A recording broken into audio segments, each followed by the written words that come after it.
This week on Upside, we are talking about the BBC selling kids' shows on YouTube. We've got a mega EU trade deal, EU's version of Starlink, can open cosmos do the do, US energy deals versus the EU, the UK is now dropping digital IDs, we're looking inside Anthropic's CoWork, Grok versus government, and deals of the week.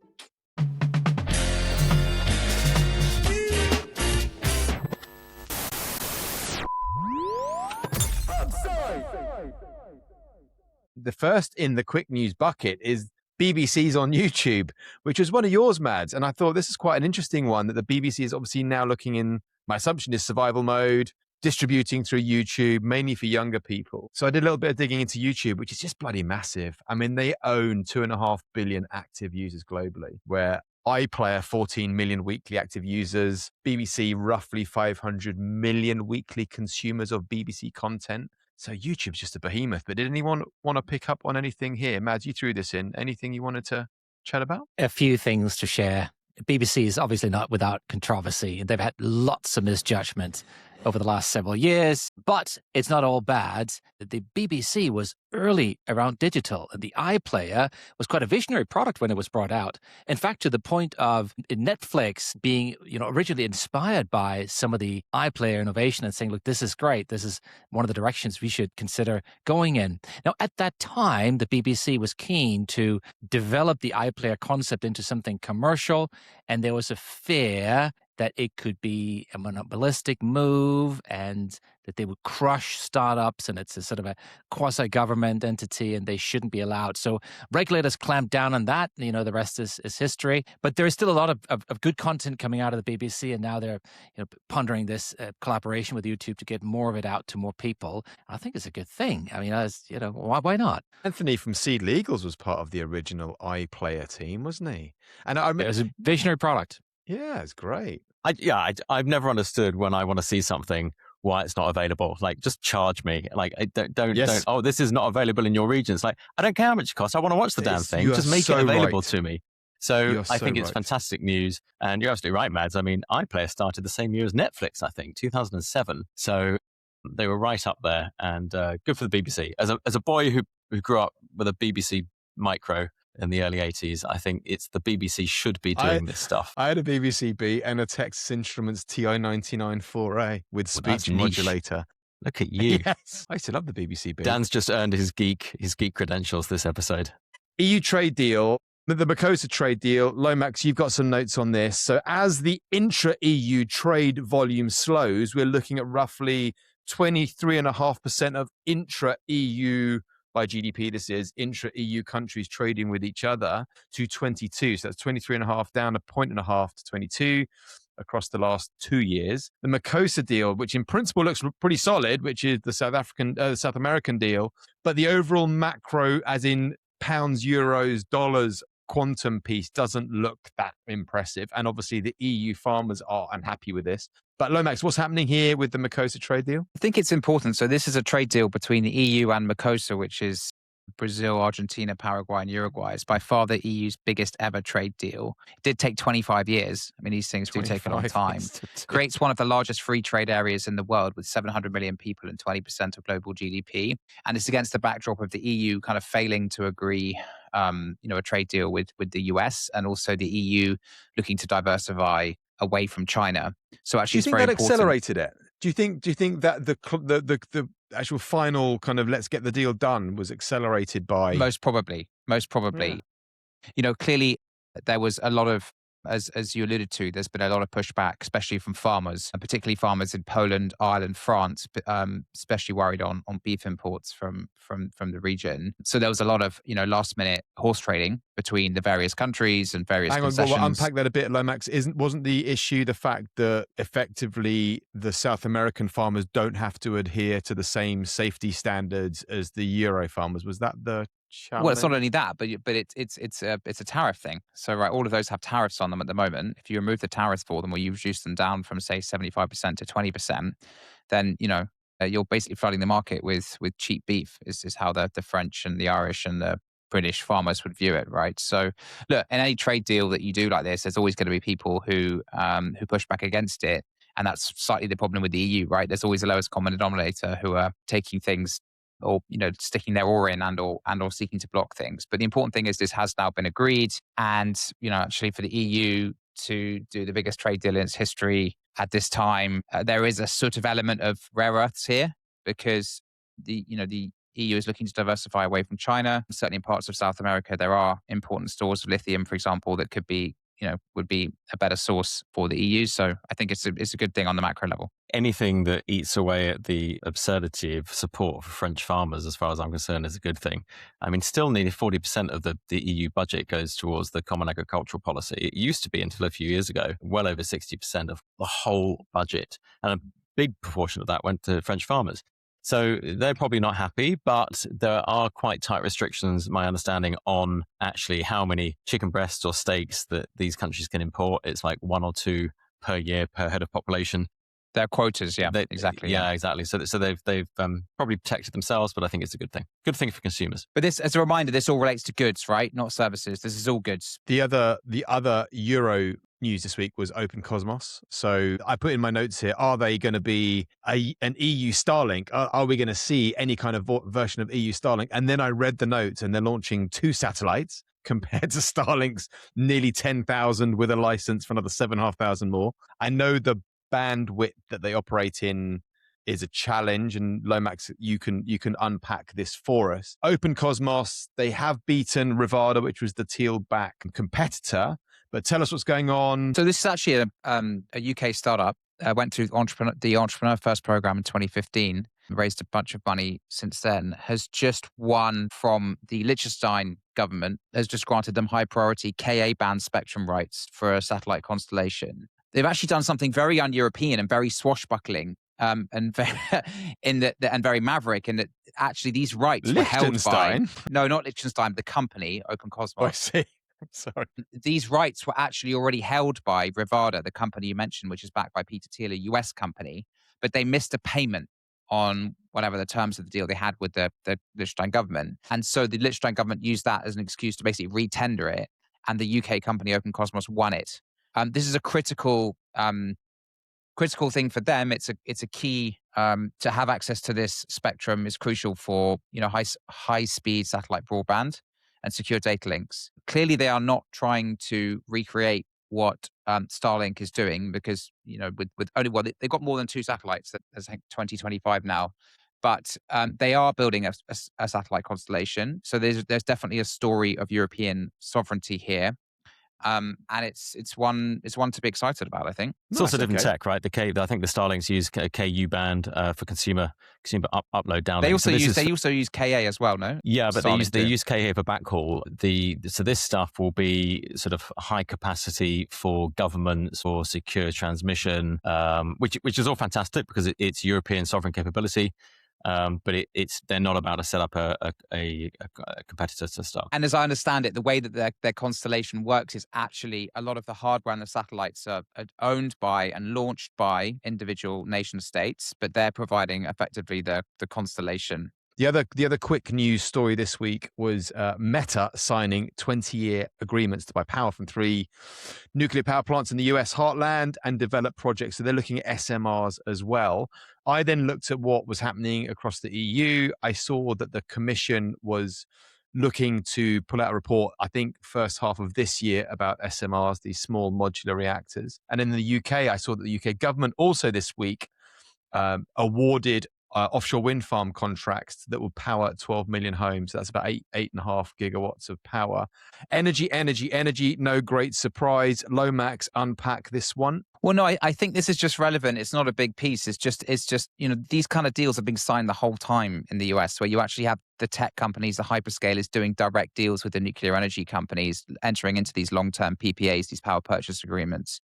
For a staggering amount of electricity, right? 6 to 7 gigawatts of power. That's enough to, power nearly, I think, 5 to 6 million homes. Like, it's just a reminder that AI, the proliferation of AI is so fundamentally driven by energy and energy costs. And it's such a big problem in Europe. I mean, I think in this year, just to take the case of Ireland, by the end of the year, a third of the Irish grid will be used purely, or electricity generation will be used purely for data centers. These deals are being done all the time in the US. They have the space. I think these clusters are in Ohio, in the middle of the country. We're constrained by space, and we're constrained by NIMBYs, planning laws, cost of getting stuff done. All the regulation stuff, right? Yeah, exactly. So I think it's just a reminder that this stuff is happening the whole time in the US, and it's very, very slow to roll out here. So we need to get on with it. The other quick news item was the another U-turn by the UK government. You can't spend a day's news cycle without seeing Starmer U-turn on something, and this one is the government dropping digital IDs. It's not a complete drop of the principle of a digital ID as a worker, but it is another U-turn, bit of a mess. Mads, what's happening here? So taking a step back, what is the project about? It's been said that it's about managing immigration and managing right to work. But of course, that's just the tip of the iceberg. At the end of the day, two of the most fundamental principles in technology is identity management and access management. So understanding who you are and understanding what that gives you right to access. It's completely fundamental to all information management. It's one of the oldest principles of developing systems back to the era of the mainframe. But it's such a political hot potato, isn't it? It's just like they can't. That's the thing. So for some reason, and we could speculate as to why, which I'll do in a minute. Now, 80 to 90% of citizens in OECD countries, so wealthy, advanced, Western countries, have digital IDs. That's just the norm, right? It's the way you interact with your government. It's the way you sign your tax form. It's the way you sign your letters. It's the way you log into your bank. It's the way you establish who you are, and then the way to control who can access what. And that's seen as something that is just the way things are done, right? All modern countries have this in some form, except for very few, of which the UK is one. And you could speculate as to why. I mean, there's possibly some, Orwellian psychological big brother, it's kind of this libertarian streak that I, in many ways, have a lot of sympathy for, right? We don't want to be controlled by the state. We don't want everything to be monitored. What we've seen over the last 18 months alone is this whole notion of Companies House, where you register what the company is and who the directors are of that business. Companies House doesn't actually know who people are. So you could file and you could say, I'm the director of such, and Companies House doesn't really know that these people exist, which is completely nonsensical. And so now they've started to roll out some form of ID, but it is yet another new identification system that's being created to try and plug this gap. Whereas most countries have just said, listen, we need one ID so we know who people are, and they can use that from everything from the library and healthcare and Companies House and filing their taxes and everything else. Because, of course, that is the foundation. Now, there is an emotional backlash towards it in the UK, and there's been a campaign that it seems that 2/3 of the country now hate this idea of a digital ID, but it's hard to escape the thought that there's more emotion than reality in this, because Dan, as you point out, now we just have 25 other IDs instead, none of which talk to each other, and kind of the whole systems architecture side of it is just a bit of a mess. But it's also a cost, though, isn't it, Mads? I mean, it would be such an expensive rollout. So I'm assuming there's a cost quotient to this as well as the political backlash. Is that fair? You think it's cheaper to run 25 incompatible systems? I think short term, it's cheaper to run 25 incompatible systems. And if there's one thing we're good at in the UK, it is muddling through short term. Yeah, long term, don't worry about that. This thing is going to cost, I think, $2 billion, which is quite a big one-time hit, like new entry into an annual budget, especially given that we can't find any money for defense and various other important things. But if you think about the money it should save over the long term in terms of wheedling out such fraud. A weak political position, though, isn't he? He's in such a precarious political state. I think. Well, the corner he painted himself into was he linked it to immigration. He kind of found the one thing where he's like, okay, if I say it's about immigration, nobody can object to this. Which, of course, is not really anything to do with immigration, right? It's not. But the problem is when you tell a lie and you get caught out and people figure it out, well, you lose double credibility. It's absurd, isn't it? The fact that we don't have a single sort of biometric ID at this point. And to Mad's point, you've got national insurance numbers, you've got passport numbers, and they just need to have a strategy, have a goal, singular ID, so that people can't rip off the social security system, so that people can't work illegally, so that it's universally available. Maybe you base that on the national insurance number and you bake biometrics onto the side of that rather than a brand new system. Use what we have. Yeah, great idea. I'm extremely frustrated that I don't care whether the government U-turns in principle. All I care about is whether the U-turn or not is the consequence, the one that gets us the outcome. And in this case, I think it's the step backwards. We have, changing tack, we have loads of little itsy bitsy AI news pieces pick up at will. So Apple announcing Gemini to power Siri. We've talked about that. Anthropic launching healthcare features. ChatGPT Health last week. Anthropic launched Claude CoWork. Mads, I really want to go into a bit more of this with you. OpenAI acquired Torch. Cursor launched agent skills, if I can get my words out. Alphabet hit 4 trillion. OpenAI invested in Sam Altman's Neuralink competitor Merge Labs. Loads of super lovely, random, juicy AI news bits. But anything in there that anybody wants to pick up on before, Mads, I pounce on you for the CoWork piece? It's the big tech announcement of the week. Sort of about a year ago, Anthropic launched Claude Code. And Claude Code was, an experiment done over at Anthropic. At the time, you already had some great AI-powered development environments, especially things like Cursor, and Anthropic wanted to try something new to help coders use Anthropic's AI models to build new apps. And it was counterintuitive to do it in the way they did it. Why not code in an IDE where you can see the code?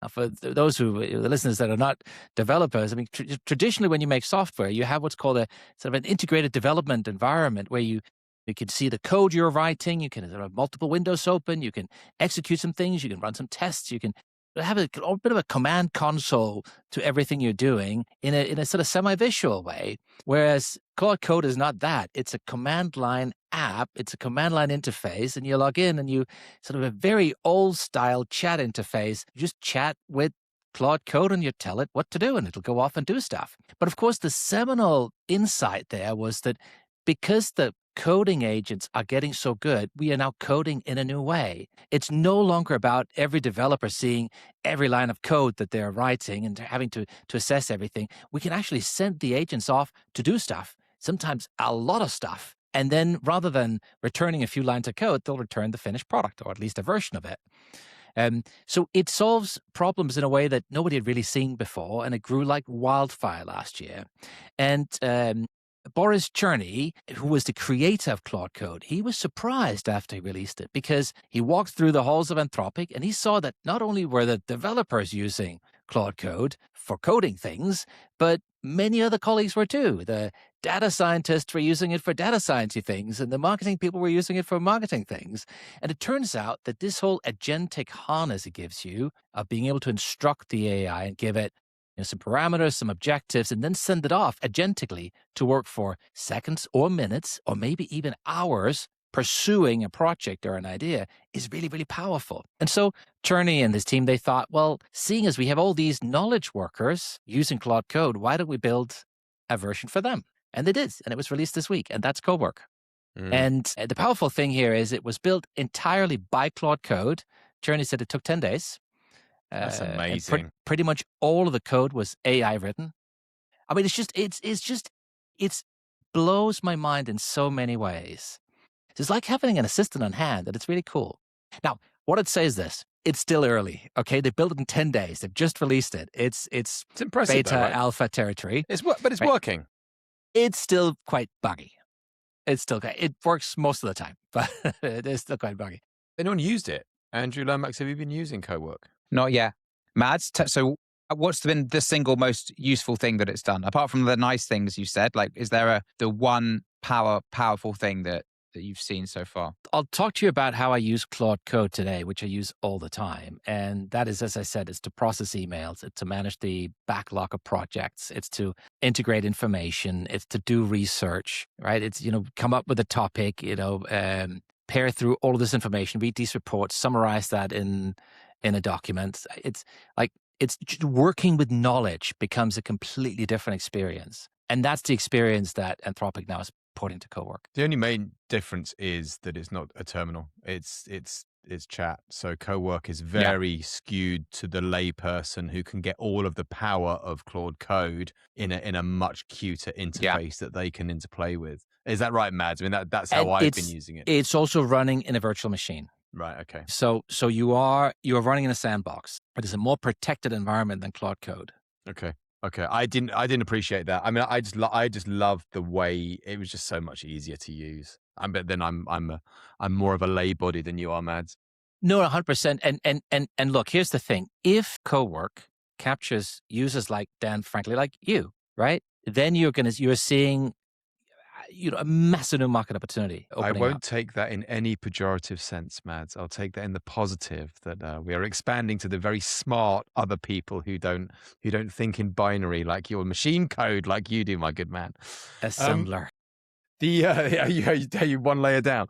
The other question I had for you specifically, Mads, was Jan LeCun's world models, and just to share a little bit more, because we're starting to see more noise. Obviously, he's been poaching, and the great shuffle of team members, and we saw thinking machines. There was a whole shuffle over at Mira Murati's bunch. But Jan LeCun world models, what are they, and why do they matter?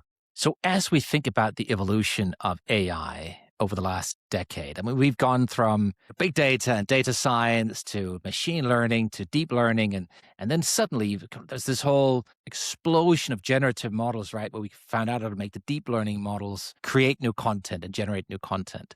The challenge is, even if you have the best LLM, even if you have Opus 4.5, Anthropic's flagship model, it still doesn't really understand how the world works. I mean, it'll understand the words, but it can't navigate a room. It doesn't understand intuitively how physics work or how a ball will bounce.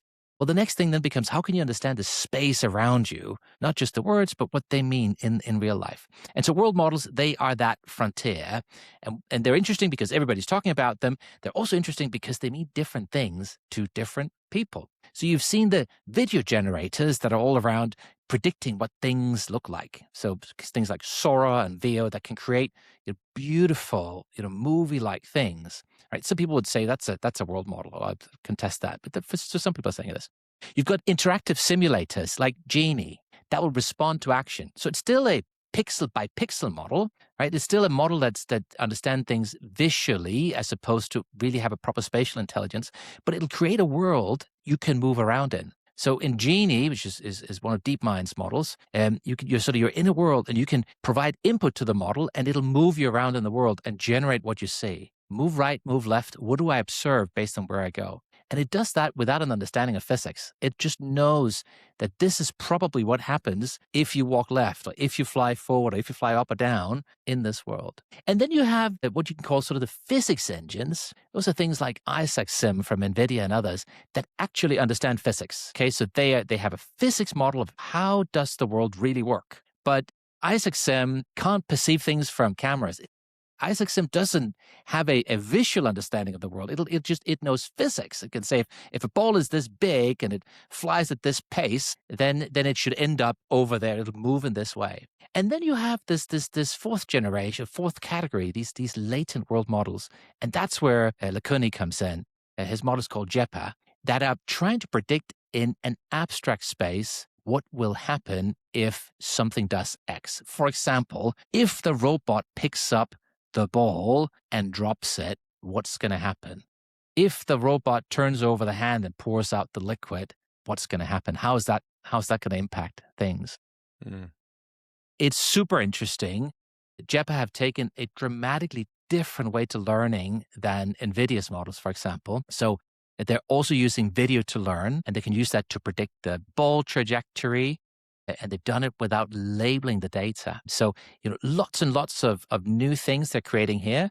One of the comparisons they did was they said, well, if we have a robot and we try to take, pick and place, right? So I want this robot to pick up an object and then put it somewhere else. Can I get it to do that right? And it was able to do that in 80% of situations, whereas a similar model from NVIDIA was not able to do that, despite the JEPA model being trained on many, many fewer GPU hours a year. So there's some interesting things they're building here. That's really what it's all about. It's this world model, understanding the world and using it in robotics and physical AI. Well, he's definitely an interesting character, and I can't wait to see. I can't wait to see how this all unfolds and what other models are going to come online and how they're all going to interconnect. It feels like they're going to be a blend, which is going to create maybe if we get to AGI SI.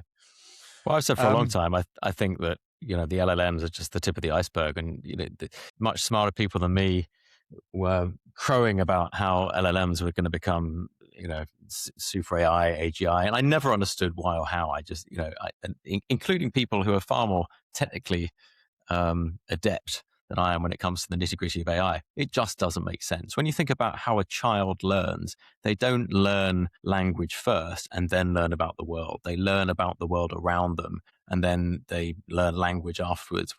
Our brains then use that as a communication layer to help define the world.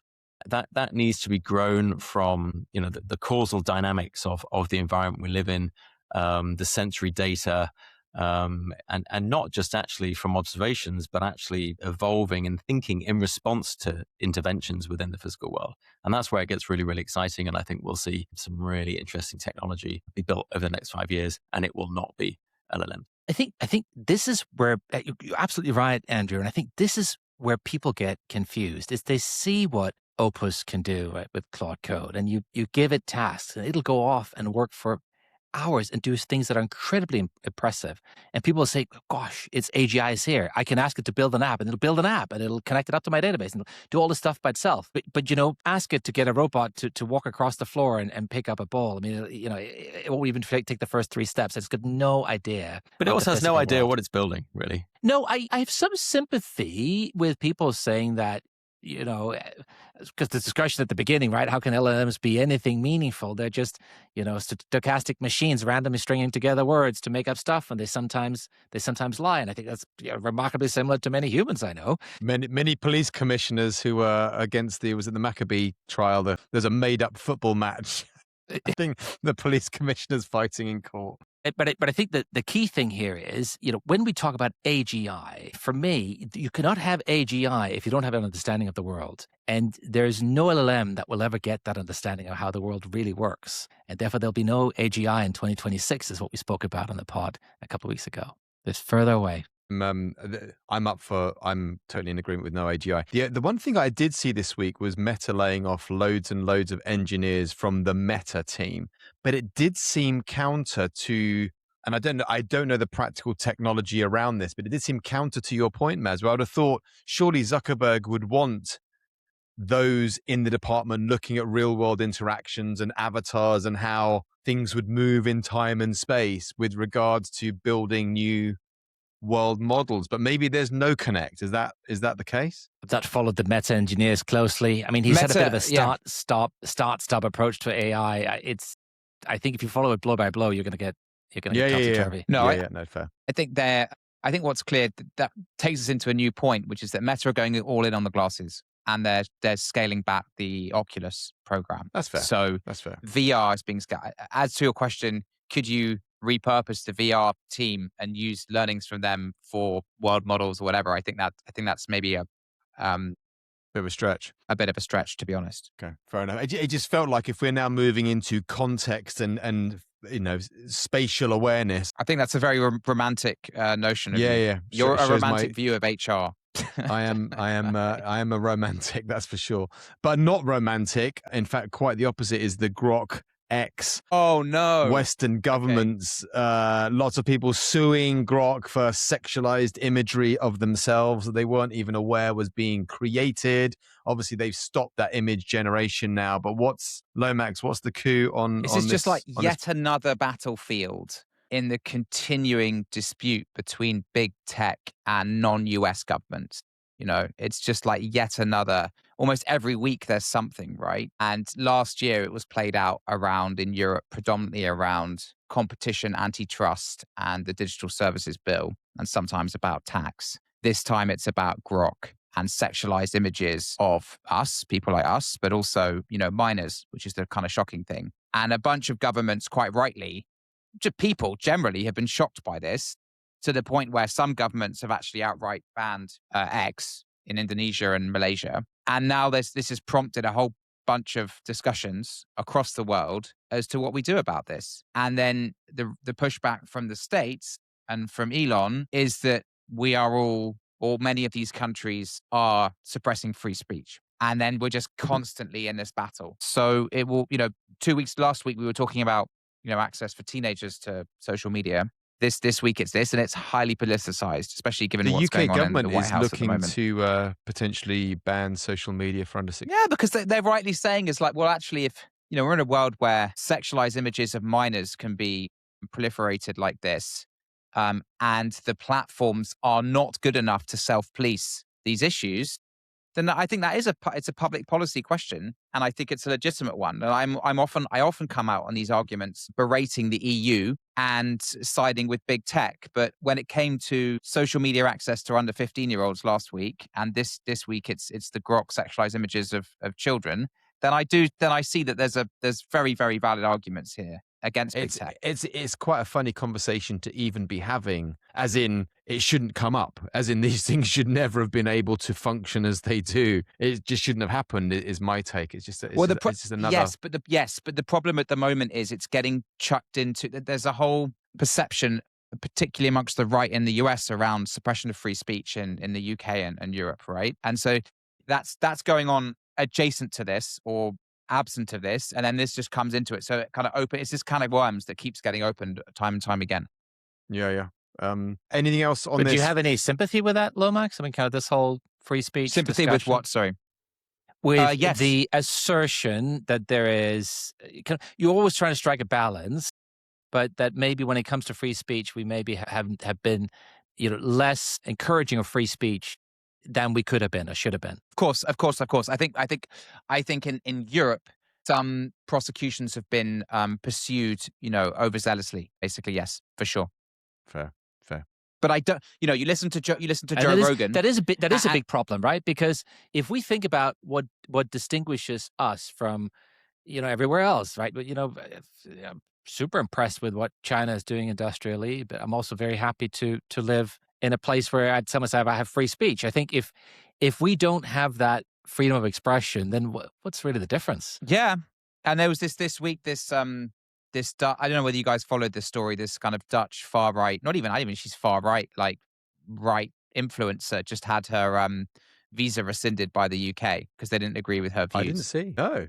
I think she maybe said that Starmer was, evil and shouldn't be prime minister or something. But the point is this: I think in the UK and maybe other European countries, we've overcorrected on this for sure. But you listen. But if you listen to what they say in the States, I think they've also paint a picture of the UK that is not the reality on the ground. If you listen to some people in the States, they would have it that any form of critique of the government would have you clapped in irons, which is not. Yeah, no, there is definitely. We're quite happy to. Social web. I mean, maybe I should lock the door because we're quite happy to berate those in charge in the corridors of power in the UK. And last on the docket, Lomax, another one of yours. So the JPM Health Conference was in San Francisco last week. What did you want to pick up on here? There's a few things, and some of it segues into AI, into Claude, and into Anthropic, and that's where I was going to go. The GPT Health and the Anthropic Health. So which actually, it's like LLMs are so big right now; they even basically dominate JPM. Right, JP Morgan is the 44th year in San Francisco. 40-odd thousand people convene for basically biotech and health. Right, it's been a very traditional. Do you normally go? I used to go a lot. Now that I have small kids, I go a bit less. But every couple of years, I should definitely go. And as always, you don't go to the main event; you go to the side events around it. For sure, like all conferences, exactly. Normally, basically, just a quick readout on JPM on the conference from what I've read online is and catching up with people behind the scenes is normally there's a bunch of like big biotech announcements stapled to this conference. There actually haven't really been any big ones this year.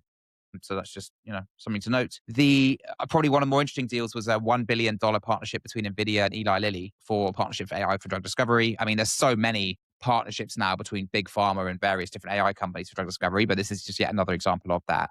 The sort of themes for this year are what we talked about before here is that GLP-1s continue to dominate the narrative a lot, but the shift to oral formulation is an interesting one that will happen this year. And then a big thing that's happening on biotech at the moment is not just for this year, but certainly for the next couple of years, is there's a bunch of patents on very, very lucrative drugs are coming to an end that are held by big pharma. There's something like $200 to $300 billion of drug revenue that is coming off patent in the next 2-3 years. What does that mean? That means that those companies will be highly acquisitive to buy new assets and new technologies. So last week we talked about the release of ChatGPT Health, which is the sort of consumer chatbot for health, which I think definitely, well, it's only released in the US at the moment, but if you get a VPN, worth playing with.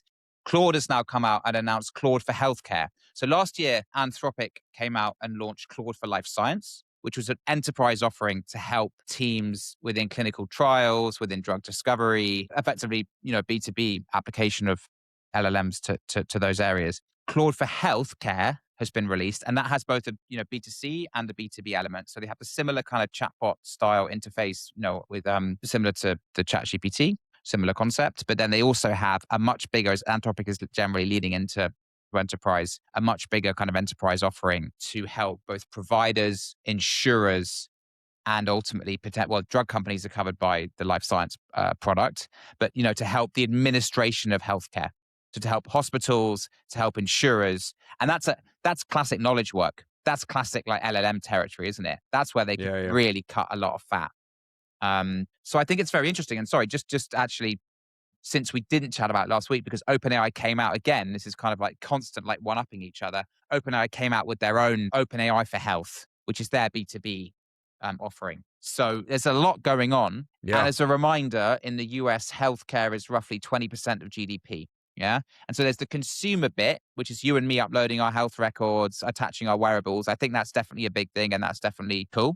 But the sort of the big prize is the administration and the bureaucracy that LLMs could be potentially very powerful in. One thing that actually caught my eye, which is that OpenAI put out a report summarizing some of the usage of ChatGPT for health. So 5% of queries relate to health. 1 in 4 of weekly active users prompt about health every week. So I think it's very interesting. The other thing is, which makes a point on the really cool thing about LLMs and the democratization of healthcare, is that OpenAI makes a case for ChatGPT closing access gaps with 7 out of 10 health conversations happening out of hours and 600,000 messages per week coming from underserved rural areas. So if you're looking to basically expand like provision of healthcare, to out of hours and to kind of under deprived areas, that's a really cool. That is their own report, so clearly they're a little bit biased on that. And then just to continue on this thread, you mentioned earlier Torch acquisition. OpenAI acquired a 4-person startup for $100 million. Raised no money. This is kind of what we're seeing the whole time at the moment. What does Torch do, They Matt? acquired Torch. So Torch was only 1 year old. They are effectively, they were founded by a former healthcare founder who'd built a primary care business, which actually shut down. And I think basically the summary is, with health, you really need the models to really know you intimately as the individual. And so Torch has been working on this basically. So their core tech is a unified medical memory, as they call it, which is basically designed to put in data from hospitals, labs, wearables, and voice recordings of doctor visits to effectively provide a very, very bespoke set of answers to queries. I was having a debate with a founder the other day about Jevons paradoxy in health. No. Well, it was the debate was effectively my side of the debate was we will see fewer or lesser need for health professionals, and he was in the opposite camp. And I was wondering, with the proliferation of AI, will we see more healthcare professionals needed? Should we be telling our kids to become doctors and healthcare professionals? Obviously not radiologists, but is that the direction of travel? Will we see more people? It's a very good point. I mean, look, we're seeing the use. I think that the Jevons paradox kind of is being thrown around a lot at the moment. But I think that's a very good point, because the more you learn about your health through LLMs, at some point you might take that to a doctor. So you might end up actually getting yourself to a position where you. But won't the LLM be the doctor? No, I think we're a long way from that. And I've talked about this before when we had. There's 1,000 FDA approved medical devices for imaging, basically, right? But they are all doctor plus technology. The medical regulators are very, very reluctant to have the technology as the last port of call. And so that will be a long time away. That's also a public policy question, really, I'd say. There's one thing while we're on health, I will do Cool Paper Alert, which is a paper I came across that came out this week, because I think it's a very tangible example of how AI can help, right? So this is a paper that came out, an analysis of 450,000 patients. They found that 15,000 directly benefited when CT scans were reviewed by a stroke imaging platform, which flags clots. So at primary stroke centers, it was linked to a 64-minute reduction between arrival and transfer to a specialist center, right?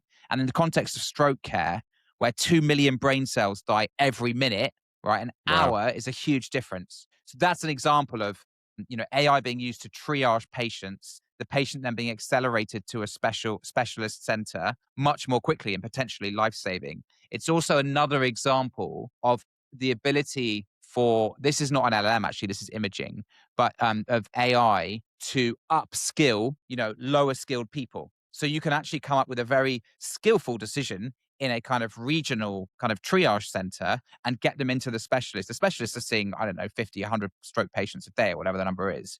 But if you can basically get the people on the ground able to make much more quicker, like more difficult decisions, much more accurately, more quickly, then you can get patients late. And in the context of, as I just said, in the context of stroke, that really, really matters. So that's a really cool paper. But I think all of this stuff is just, keeps getting better and better. So, yeah, exciting times. Definitely an exciting direction to travel. I would personally trust an LLM. I'm going to measure my words here. I would be much happier trusting tech to diagnose than a human. I don't know about look. To be honest, if you want to jump into that, Dan, like just go and look at all of these imaging like tools, algorithms. Yeah, they're good. Yeah. A lot of them need human oversight. I'm with Dan. I mean, if you threw the data that's available and an AI engine that was optimized for this stuff, it would inevitably come up with better pattern recognition than a human.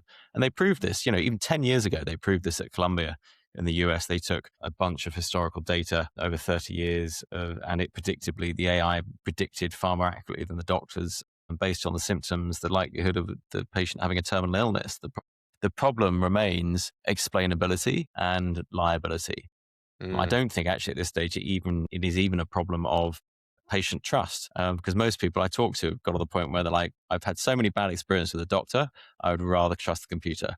And I don't know if you were in the deal, Lomax, but we had a company, Kieran Medical, which is a UK startup. Yeah, which was not a success. No, not because it didn't have efficacy. Fight. They proved in the NHS that they could reduce female deaths by 10%.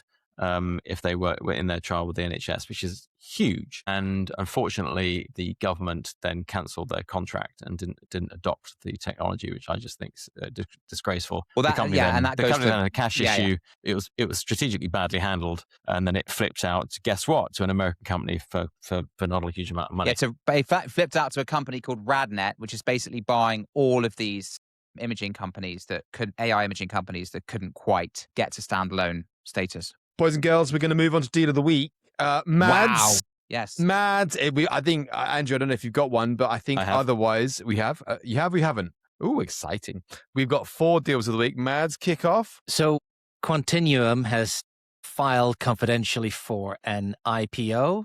It's a very exciting company because the technology originates here in Britain. The Quantinuum team says that they're very, very good at making quantum that actually works, but it's still early. They're not really selling production quantum systems yet. They do have revenue, I think 100, 200 million, something around that, mostly around kind of selling tech that can create random numbers that can be used for encryption, so that when the real quantum systems arrive and threaten to crack all the RSA codes and expose all our secrets, well, if you've sort of protected them using technology, then you can sort of sleep better at night. It's very exciting. They raised a round recently they valued at $10 billion. I think, Lomax, you mentioned you thought the price tag of this could be as much as $20 billion, which will be something like 80, 90, 100 times revenue. It doesn't feel cheap. Clearly, given that it's not production revenue on the quantum systems yet, it does feel like you're sort of slightly buying into an R&D roadmap. There's nothing wrong with that, but it's a little bit unusual to do that in the public markets. So let's put all that to one side. It's Cambridge Tech, it's quantum, it's probably IPOing this year, and let's celebrate that as a good thing. Loving it. Yeah, they filed, INQ is at 16 billion market cap, right? So they last raised 600 million at 10 billion. As I said, I insiders tell me they're going for 20, but even if they don't get there, they'll certainly go for the 15, 16 of INQ. And as I think I was chatting to you, Mads, earlier, is, there is just this a big quantum is a very good way to illustrate the capital markets gap between the US and Europe. Take the top 3 most highly valued quantum companies in the US. IonQ at 16 billion, Quantinuum is going to be roughly 15, 16, and PsiQuantum at 7. You average them out, you're north of 10 billion, right? In Europe, you've got the top 3 teams, which technologically are not much further behind and/or are potentially better than some of those teams. The average of the top, Andrew will have a view on this, but I think the average of the top 3 teams in Europe is about $700 million, probably. So you've got like European best in class. This is valuation, right? Not like best in class 700 million, US 11, 12 billion. It's a really good example of the massive delta. That's capital. That's nothing else.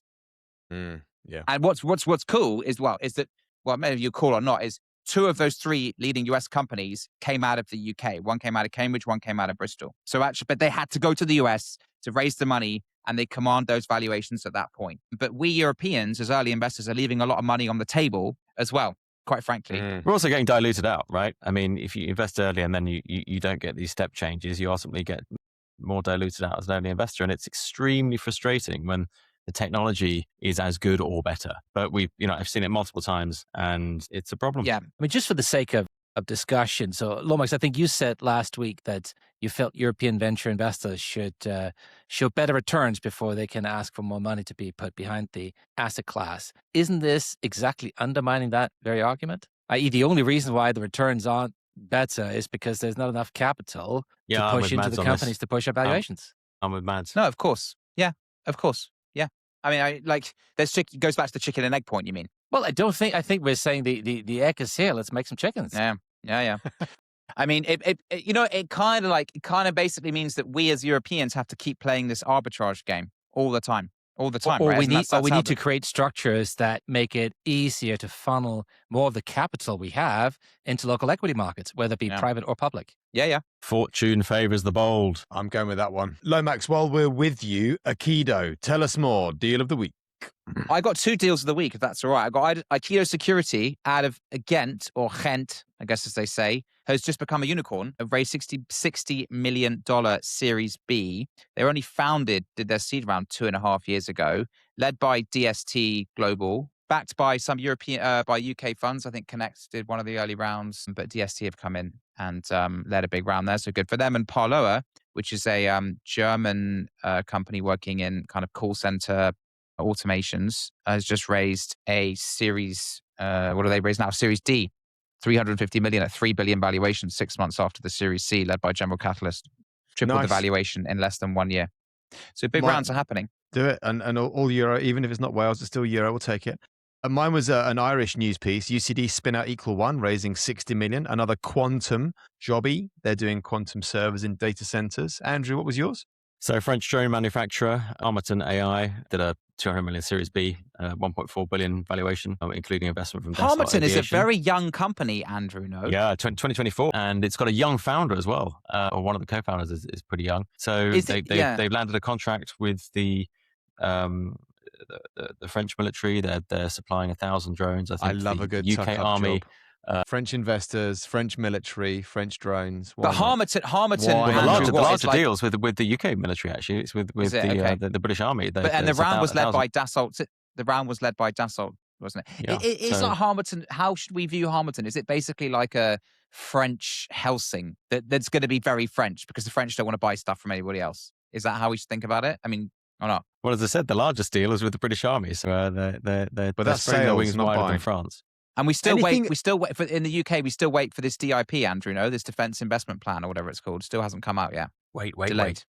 Boys and girls, thank you so much for your time. That was a pleasure. Any more before we stop? Any more? Any last thoughts? Any last news cycles you want to poke? All good with me.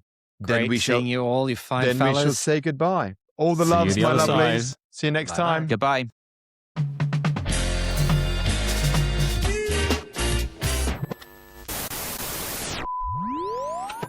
Upside.